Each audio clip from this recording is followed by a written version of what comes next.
আল্লাহ ছাড়া রিজিক দাতা নেই, আল্লাহ ছাড়া সুস্থতা দাতা নেই। এখানে কিছু ঝুলালে সুস্থ হয়ে যাব, ভুল কথা।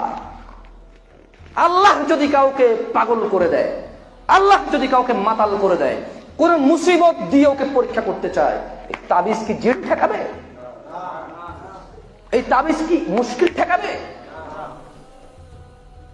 এই তাবিজ তো বেয়াদবি কোরআনের সাথে। রাগ করিয়েন না আপনারা, বলবেন যে জামশেদ ভাই এতক্ষণ একটা ঠান্ডা কথা বলছেন, খুব দারুণ লাগছে। সেই দেখেন, আমি কি তাবিজকে এখনো খারাপ বলেছি? আমি বলেছি বেয়াদবি। তা আমাকে বলতে দিলে আমি বলবো, কোরআনুল কারীম কি পড়ার জন্য এসেছে না ঝুলার জন্য এসেছে? কোরআনুল কারীম পড়ে জীবন চলবে নাকি কোরআনুল কারীম তাবিজে ঢুকে ঝুলবে? আচ্ছা, কোরআনুল কারীম এখানে রাখা আছে, উপরে রাখা আছে, এতে কি কোনো অসুবিধা আছে? তাহলে ঝুললে কি কোনো অসুবিধা ছিল? দেখেন, রাসূল সাল্লাল্লাহু আলাইহি ওয়াসাল্লাম তো বলেছে, মান তাআল্লাকা তামিমা ফাকাদ আশরাকা, যে তাবিজ ঝুলানো সে শিরিক করলো। এটা না হয় বুঝলাম, ঠিক আছে, আপনার এটা খারাপ লাগে শুনতে, আপনার এটা কি লাগে? তো আমি এটাকে, এটা হাদিস, আমি তো আর অস্বীকার করতে পারি না।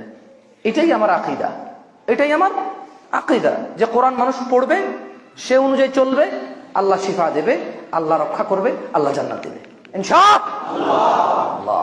আচ্ছা, তাহলে আপনি যেহেতু রাগ করেন, আপনি বলেন যে খারাপ কি দিছে? কুফরি কিছু তো লেখে নাই, সূরা রহমান লিখছে, সূরা ইয়াসিন লিখছে, খারাপ কি? তাহলে আমরা হাদিসটাকে তো আর অস্বীকার করতে পারি না, এটা তো হাদিস। তাহলে ঠিক আছে, আমরা এটাকে একটু এক সাইডে রাখলাম। কোথায় রাখলাম? তর্কের খাতিরে। কিসের খাতিরে? কালকে আবার পোস্ট দিন না, জামশেদ ভাই হলুদ সব কথা বলে, এভাবে দিয়েন না আপনারা, বুঝে শুনে কথা বলবেন। ও তো বুঝতেছে না, ও হাদিস বোঝে না, ও মানতে নারাজ। ওর কথা 40 বছর খতিব খুতবা দেয়, 50 বছর বুখারী পড়ায়, তাবিজ লেখে, উনি কি না জেনে লেখে? তো ওর তো একটা লজিক আছে, ওর তো একটা যুক্তি আছে। তা আমি বললাম ও তো হাদিস বোঝে না, তো ওকে একটু বলি, আচ্ছা শোনো, কোরআনুল কারীম কি ওযু ছাড়া ধরা যায়? ওযু ছাড়া কি ধরা যায়? ধরা যায় না। পড়া যায় কিন্তু ধরা যায় না। আচ্ছা, কোন মহিলার যদি মাসিক হয়, ওই মহিলা কি কোরআন ধরতে পারবে? কোন পুরুষ যদি টয়লেটে যায়, ওকে কোরআন ধরতে পারবে? কোরআন তাহলে টয়লেটে নিয়ে যাওয়া ওযু ছাড়া? মহিলার মাসিক হলে, বাচ্চা কাচ্চা হইলে ধরা যায়? টেলিভিশন দেখতেছি, অশ্লীলতা, এসব কোরআন ধরে রাখতে পারবো বুকে, হাতে, কোমরে? আচ্ছা, তো হুজুর তো ভালো মানুষ, কুফরি লেখে না, কোরআন লেখে। কি লেখে?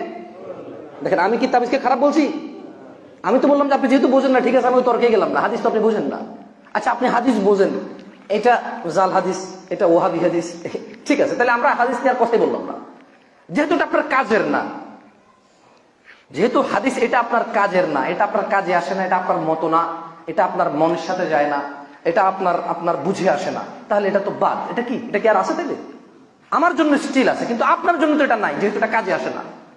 আচ্ছা, তাহলে একটা কথা বলি আপনাকে ভাই, কোরআনুল কারীম কি ঋতুবতী মহিলার কোমরে ঝোলার জন্য এসেছে? হুজুর তো ভালো মানুষ, সূরা রহমান লিখে কোমরে দিয়ে দিয়েছে মহিলার। কেন? মহিলার বাচ্চা হবে, আসর যাতে নষ্ট না করতে পারে, শয়তান যাতে নষ্ট না করতে পারে, কোমরে দিয়ে দিয়েছে, মহিলার বাচ্চা হবে। যেদিন মহিলার বাচ্চা হয়, সেদিন আগেরটা তো থাকে সূরা রহমান, নতুন আরো 2টা আইনা দেয়, দেয় নাকি না দেয়? আমি কি খারাপ বলছি? দেওয়া উপকার পাইলে দিবেন, সমস্যা কোথায়?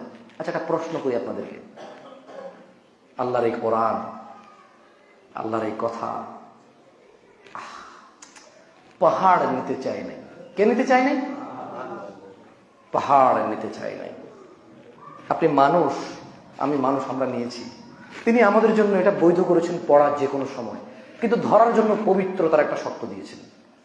আপনি হুজুর যে ভালো মানুষ, হুজুর কিভাবে সূরা রহমানের মতো একটা সূরা ঋতুবতী মহিলার কোমরে দেয়? এটা সূরা রহমান না? মহিলার টয়লেটে যায় না?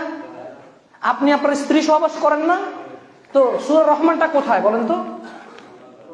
সূরা রহমানটা কোথায় বলেন? এটা শিরক আপনি বুঝতেছেন না, এটা বেয়াদবি যেটা বুঝতেছেন, এটা কত বড় অন্যায়। মুহাম্মদ সাল্লাল্লাহু আলাইহি ওয়াসাল্লামের চেহারা যদি কেউ ব্যঙ্গ করে, আপনারা রাস্তায় মিছিল করেন, মিটিং করেন।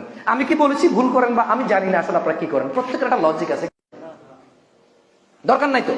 তা আমি বলতে চাই, উনি তো এত বড় হুজুর, ওনার হৃদয় কি একবার কাঁপলো না? সূরা রহমান আর সূরা ইয়াসিন একটা মানুষের এখানে লাগাই দিল, সে এক ওয়াক্ত নামাজ পড়ে না, টয়লেটে যায়, স্ত্রীর সাথে ঘুমায়, হুজুরের কি হৃদয়টা কাঁপলো না? হৃদয়টা কি কাঁপা উচিত ছিল না? কই হুজুর তো হৃদয় কাঁপলো না। যাই হোক, তারপরও দিলে আপনাদের ব্যাপার। ওই যে আগেই বলেছি, ওমা আলাইকা আল্লা ইয়াজ্জাক্কা, যদি কেউ নসিহত পাওয়ার পরে না মানে, নসিহত দাতার কোনো ক্ষতি নেই, নসিহত দাতার কোনো ক্ষতি নেই। আশা করি আপনারা বুঝতে পারবেন ব্যাপারটা। যাই হোক, আপনার